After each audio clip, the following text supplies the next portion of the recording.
جی میرے ساتھ ابھی موجود ہیں سفیر پاکستان جنوبی کوریا سے جناب نبیل منیر صاحب. یہ اپنا 3 سالہ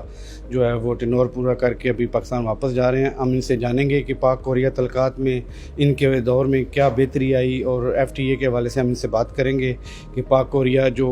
فری ٹریڈ ہے اس کے اوپر بھی کافی ورک کیا ہے، انہوں نے کافی محنت کی ہے، اس حوالے سے ہم بات کریں گے. جو میرے یہاں پر 3 سال تھے ان میں جو میں اپنی سب سے بڑی کامیابی کہہ سکتا ہوں وہ یہ ہے جس کا آپ نے ذکر کیا، جو کہ EPA ہے، اکنامک پارٹنرشپ ایگریمنٹ. یہ EPA جو ہے، EPA اور FTA میں فرق یہ ہوتا ہے کہ FTA صرف ٹریڈ کو ڈیل کرتا ہے، اس کے اندر سروسز اور باقی بھی بہت ساری چیزیں ہوتی ہیں، انویسٹمنٹس بھی اس میں آ جاتی ہیں. تو یہ EPA جو ہے وہ بیسیکلی ٹریڈ FTA سے اوپر کی چیز ہے، FTA پلس ہے. تو اس کی وجہ سے ہمیں امید ہے کہ اس کا بہت پاکستانی ٹریڈ کو، انویسٹمنٹ کو، پاکستان کی اکانومی کو اس کا بہت فائدہ ہوگا.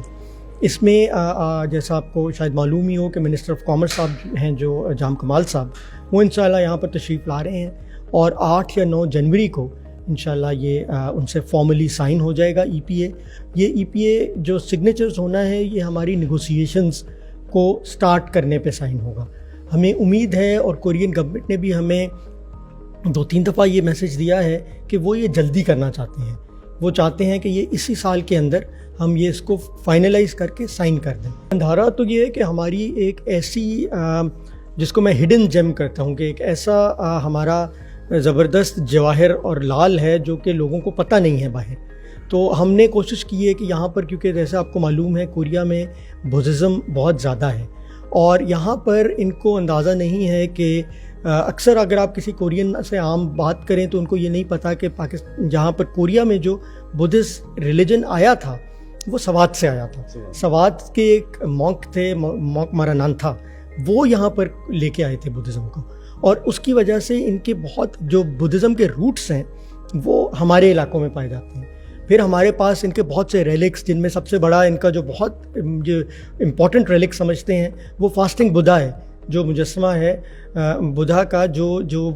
انہوں نے روزے رکھے تھے تو وہ بالکل کمزور ہو گئے تھے، وہ مجسمہ ہے. تو وہ ان کو دیکھنے کے لیے یہ بہت ترستے ہیں اس کو. تو ہم نے ان کو یہ بتانا ہے. ابھی ہم نے ایک MOU بھی سائن کیا ہے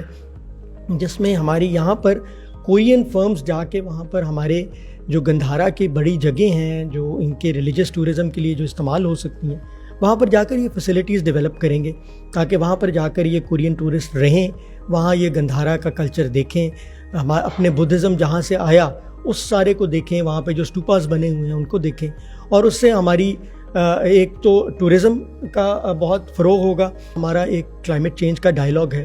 وہ بھی مجھے امید ہے کہ انشاءاللہ فروری کے شروع میں ہو جائے گا. پھر ہم نے ابھی یہاں پہ میرے رہتے ہوئے پچھلے 2.5-3 سال کے اندر GCF جو یہاں پر گرین کلائمیٹ فنڈ ہے جس کا ہیڈ آفس یہاں پر سونگدو میں ہے، انہوں نے 5 ہمارے ساتھ ہمارے جو پروجیکٹس ہیں وہ اپروو کیے ہیں جو تقریباً $300 ملین کے ہیں. اس کے علاوہ یہاں پر ایک گرین گروتھ انسٹیٹیوٹ ہے، اس کے ساتھ ہم نے بڑا زبردست تعاون کیا ہے، وہ بھی ہمیں کلائمیٹ چینج کے حوالے سے مدد کریں گے.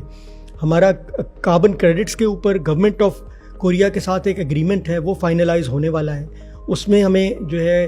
فنڈنگ ملے گی، بہت سی ہمارے پروجیکٹس کو فنڈنگ ملے گی. کوریا میں جو جہاں تک آفیسرس کا تعلق ہے، ایک آفیسر کی ایڈیشن تو تقریباً 3 سال پہلے ہوئی تھی، لیکن آپ صحیح کہہ رہے ہیں کہ جو 5,000 اور 20,000 والے تناسب سے ہماری ایمبیسی کی ایکسپینشن نہیں ہوئی. تو اس کے سلسلے میں ہمیں یہ بھی دیکھنا ہے کہ